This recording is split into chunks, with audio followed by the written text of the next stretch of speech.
Olá, irmãos, graça e paz. Sejam bem-vindos à nossa quinta aula do nosso curso de capacitação para obreiros, tá? Nessa aula, o nosso alvo é responder ou corrigir, ou os irmãos trabalharem juntos comigo, o exercício que eu pedi aos irmãos que fizessem na aula passada, tá? Então, um exercício de observação do texto. Os irmãos lembram dos 3 degraus da EBI, que é observação, interpretação e aplicação. Então, como é que se faz a observação do texto? Então, eu expliquei aos irmãos na aula passada como é que se faz a observação do texto e pedi aos irmãos que fizessem um exercício prático na epístola ou carta de Paulo a Tito, no capítulo 2, do verso 11 ao 14. Então, os irmãos têm aí o verso 11, 12, 13 e 14. 4 versículos para trabalhar essa questão da observação, tá? Lembrando que se os irmãos voltarem um pouco mais no tempo, os irmãos vão observar que eu ensinei aos irmãos, disse aos irmãos, que o estudo bíblico indutivo ele pode ser sintético ou analítico. Tá? Então, o sintético é aquele que procura uma visão panorâmica de todo o documento, de tudo aquilo que corresponde à carta ou epístola de Paulo a Tito. Quando nós falamos em um estudo analítico, então nós estamos falando de um estudo detalhado de alguma seção, algum parágrafo que está contido dentro da epístola ou carta de Paulo a Tito, tá certo? Então vamos lá. O exercício de observação, o texto, nós já acertamos que iríamos estudar na carta de Paulo ou epístola de Paulo a Tito, e esse exercício especificamente do capítulo 2, do verso 11 ao 14. Então, o primeiro ponto que eu ensinei aos irmãos a respeito da observação é que os irmãos devem fazer leituras rápidas, que os irmãos leiam o texto, o conteúdo do texto, de uma só vez. Se os irmãos estiverem fazendo uma leitura para um estudo sintético, no geral, então toda a passagem. Se os irmãos, todo o documento, se os irmãos estiverem fazendo um estudo analítico de determinado texto, um parágrafo, então os irmãos vão focar nesse parágrafo. Muito embora um conhecimento geral do documento é muito apropriado para que você tenha uma interpretação que seja coerente. Tá? Então, aquele texto que você vai estudar à parte, fazer um estudo analítico, ele deve estar respaldado, aquilo que você vai encontrar no texto deve estar respaldado com o conteúdo de toda a carta. Tá? Então, ela não pode se contradizer. Então, se você fez um estudo sintético, você conhece bem o documento inteiro, na prática, você vai ter mais facilidade quando for fazer um estudo analítico e estudar um texto específico, porque você vai conhecer o todo da obra. Então, se você puder fazer a leitura do texto todo, ou seja, do documento todo, ainda que você vai estudar apenas um trecho, um parágrafo, vamos dizer assim, que é uma prática que vai enriquecer a sua mente com detalhes que vão lhe ajudar a interpretar aquele texto, aquele trecho do texto específico, tá certo? Então, o primeiro passo da observação é ler o texto, fazer leituras rápidas. Lembrando que eu disse aos irmãos que as leituras, apesar de serem rápidas, elas não são leituras desleixadas, tá? Leitura rápida não é sinônimo de uma leitura desleixada. Leitura rápida é uma leitura onde você não vai se prender naquele momento a determinados detalhes. Você vai observar aqueles detalhes do documento, mas não vai se deter ainda sobre eles. Tá? É uma leitura que você faz para ter uma visão total, uma visão ampla, panorâmica do documento em si. Então, se temos 4 versículos, eu preciso ter uma visão geral, uma visão ampla desses 4 versículos, tá bom? Quando eu disse aos irmãos que fizessem essa leitura, eu solicitei que fizesse essa leitura pelo menos em 4 ou 5 traduções diferentes, tá? Então eu utilizei 4 traduções diferentes. Então eu usei a Bíblia de Estudos Palavra-Chave, usei a Almeida século 21, que é uma das versões que eu mais gosto de utilizar, usei a Bíblia de Estudo de Genebra e usei o Novo Testamento interlinear grego-português, tá bom? O segundo passo, né, da nossa observação, eu disse aos irmãos que é descobrir a que forma literária esse documento pertence. Então, nesse momento, especificamente, os irmãos podem utilizar recursos que vêm em Bíblias de estudo, tá? Por exemplo, aqui eu estou com a Bíblia Brasileira de Estudo, uma Bíblia muito boa. Então, por quê? Porque quando você vai ler no início do documento que você vai estudar, ela já vai lhe dar algumas informações pertinentes, como, por exemplo, a que estilo literário este documento ele pertence. Então, observando na minha Bíblia de estudo, né, no texto introdutório, que vem antes do texto bíblico, eu percebi que o documento o qual eu estou estudando é uma epístola, tá? Se é uma epístola ou uma carta, né, que existe certa discussão no meio acadêmico quanto se carta e epístola são a mesma coisa ou se diferem, mas isso não vem ao caso, mas os estudiosos a classificam como uma carta ou epístola, tá? Talvez a diferença básica entre uma e outra fosse a forma, né? No caso, alguns estudiosos dizem que a epístola seria um documento mais formal e uma carta seria um documento mais cotidiano, tá? Mas existe muita discussão em torno disso. No entanto, esse não é o nosso interesse agora. Nosso interesse não é esse. O nosso interesse só é saber a que tipo de estilo literário ele pertence. Então, seja uma epístola ou seja uma carta, ambas têm a mesma função, talvez com essa variação de formalidade, ou mais formalidade ou menos formalidade, tá bom? Mas nós já sabemos que o documento é o quê? É uma carta que Paulo enviou para Tito, assim como ele enviou também para Timóteo, e esses documentos juntos são conhecidos como as epístolas pastorais, tá? Porque Paulo está falando com uma linguagem pastoral a seus discípulos, a Timóteo e a Tito, tá certo? Então, a que forma literária esse texto pertence? Esse texto é uma epístola ou carta, certo? O terceiro passo é descobrir a estrutura do texto. Basicamente, a estrutura de Paulo aqui, a que ele utiliza nesse documento, é uma exortação ou ensino, tá? Então, ele exorta e ele ensina Tito e, obviamente, todos aqueles que participam daquela comunidade ao qual Tito está inserido, tá? Então, qual é a estrutura do documento? Exortação, ensino. O quarto passo, contexto. No contexto, eu disse aos irmãos que nós vamos trabalhar o quê? O contexto histórico, ou seja, o pano de fundo histórico, o que ocorria ali, e o contexto imediato, que são aqueles textos que vêm pouco antes e que vêm depois, e o contexto mais amplo, que é o contexto do documento em si, e como eu disse aos irmãos, que se for necessário se estender até outros escritos do mesmo autor, de outros autores que mencionam esse escrito ou o autor, tá?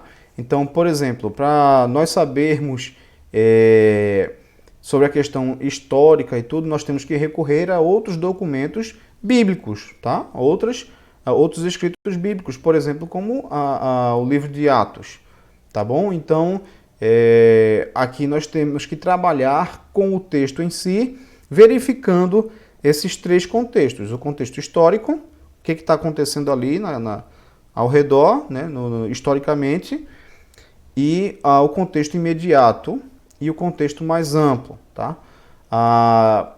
Esse é um momento, tá, que os irmãos podem utilizar de forma mais prática, para se apropriar desse conhecimento, um bom comentário bíblico, tá? para ter um conhecimento ou uma boa Bíblia de estudo, para ter um conhecimento mais amplo sobre essa questão contextual, contexto histórico, contexto imediato e o contexto mais amplo, tá certo? O quinto passo é a gramática. Então, o que é que nós vamos observar aqui na gramática? Na gramática, nós vamos observar como Paulo utiliza certas palavras.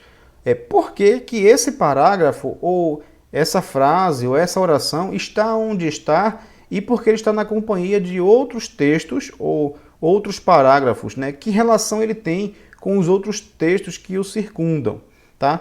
Então a gente vai observar aqui, por exemplo, palavras que se repetem, termos que têm uma significação especial, que precisam ser estudados, precisam ser entendidos de forma mais próxima, em que o estudante ele precisa se aproximar mais desse texto ou desse termo para entender de fato o que o autor está falando, conjunções, verbos.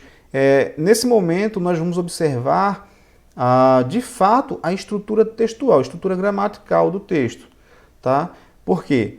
Porque a partir desse momento em que observamos a estrutura gramatical, nós descobrimos como o autor organizou o texto e como ele queria ser entendido com as palavras que ele utilizou, tá certo? Então, após ver esses 5 passos, eu pedi aos irmãos que fizessem anotações, tá? Essas anotações seriam baseadas naquilo que os irmãos encontraram do verso 11 ao verso 14. Eu fiz minhas anotações e vou compartilhar com os irmãos de forma rápida aquilo que uma leitura mais superficial já demonstra a respeito do texto. Perdão. Então, eu coloquei assim. Paulo inicia o verso 11 com a conjunção por quê? Observem, gramática. Já estou entrando aqui na questão da observação gramatical do texto. Isso indica o motivo da oração ou o período anterior, ou seja, porque é uma conjunção conclusiva. Paulo está concluindo alguma coisa. Então, eu tenho que prestar atenção naquilo que Paulo falou antes, porque o que ele falou antes vai me ajudar a entender aquilo que ele vai falar a partir desse momento, a partir do porquê. Tá? Então, no verso anterior, após exortar diversas classes de pessoas, Paulo encerra usando a expressão para que em tudo mostrem a beleza da doutrina de Deus, nosso Salvador. Ou seja, nossas obras devem ser literalmente o adorno da doutrina que aprendemos de Cristo. E o motivo é porque a graça de Deus nos foi manifestada. Tá?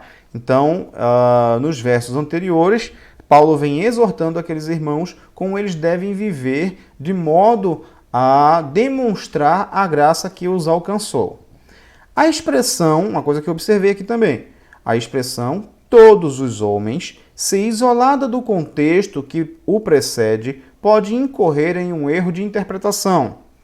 Contextualmente, todos os homens refere-se a pessoas de idades, sexos, classes, posição social. No capítulo 2, do verso 1 ao 10, os irmãos vão observar isso. Eu vou até dar uma lida aqui, a aula talvez fique um pouco mais longa, mas é necessário. Então, o verso 1 do capítulo 2 ao verso 10, o apóstolo diz assim: Tu, porém, fala o que está em harmonia com a sã doutrina. Exorta os mais velhos para que sejam equilibrados, respeitáveis, sóbrios, sadios na fé, no amor e na constância. As mulheres mais velhas, de igual modo, sejam reverentes no viver, não caluniadoras, não dadas ao muito vinho, mestras do bem, para que ensinem as mulheres novas a amarem o marido e os filhos, a serem equilibradas, puras, eficientes no cuidado do lar, bondosas, submissas ao marido, para que não se fale mal da palavra de Deus. Exorta de igual modo os jovens para que sejam equilibrados. Que a tua conduta seja exemplar em tudo. Na doutrina, mostra integridade, sobriedade. linguagem sadia e irrepreensível, para que todo adversário seja envergonhado, não tendo como nos criticar. Exorta os servos para que sejam submissos aos seus senhores em tudo, agradando-os sem reclamar. E que não furtem, em vez disso, devem mostrar perfeita lealdade, para que em tudo mostrem a beleza da doutrina de Deus, nosso Salvador. Tá? Então, o porquê de Paulo está exatamente ligado a todo esse texto do 1 ao 10. Então, quando ele fala aqui, a expressão todos os homens, ele está se referindo aqui a todos os homens, a todas essas classes de homens que ele falou aqui do verso 1 ao 10. Tá? Então, ele está se referindo a todos os homens no sentido da raça humana, mas no sentido de todas as pessoas, tá? De todas as classes. Então, vamos lá. Essa mesma graça revelada por Deus em Jesus Cristo nos instrui para que vivamos em novidade de vida, não mais vivendo nos prazeres da carne, mas produzindo obras dignas da vocação recebida. Em suma, podemos resumir o texto da seguinte forma: Deus, em Jesus Cristo, manifestou sua graça salvadora. Tá? Nesse ponto aqui, o que é que eu fiz? Eu observei o texto, observei algumas particularidades que o texto traz e agora eu vou colocar alguns pontos, algumas observações pontuais que eu fiz no texto. Por quê? A partir do momento que você explica o texto de forma resumida, você pega um versículo e resume. Esse versículo aqui, o autor está dizendo tal coisa. Então, isso quer dizer que você apreendeu o conteúdo daquilo que está sendo exposto no documento. Tá? Então, isso quer dizer que você entendeu, internalizou aquilo que você leu. Não ficou somente na subjetividade, não é só li e não entendi. Não, você entendeu de fato o que está escrito. Então, eu enumerei da seguinte forma: Deus, em Jesus Cristo, manifestou sua graça salvadora.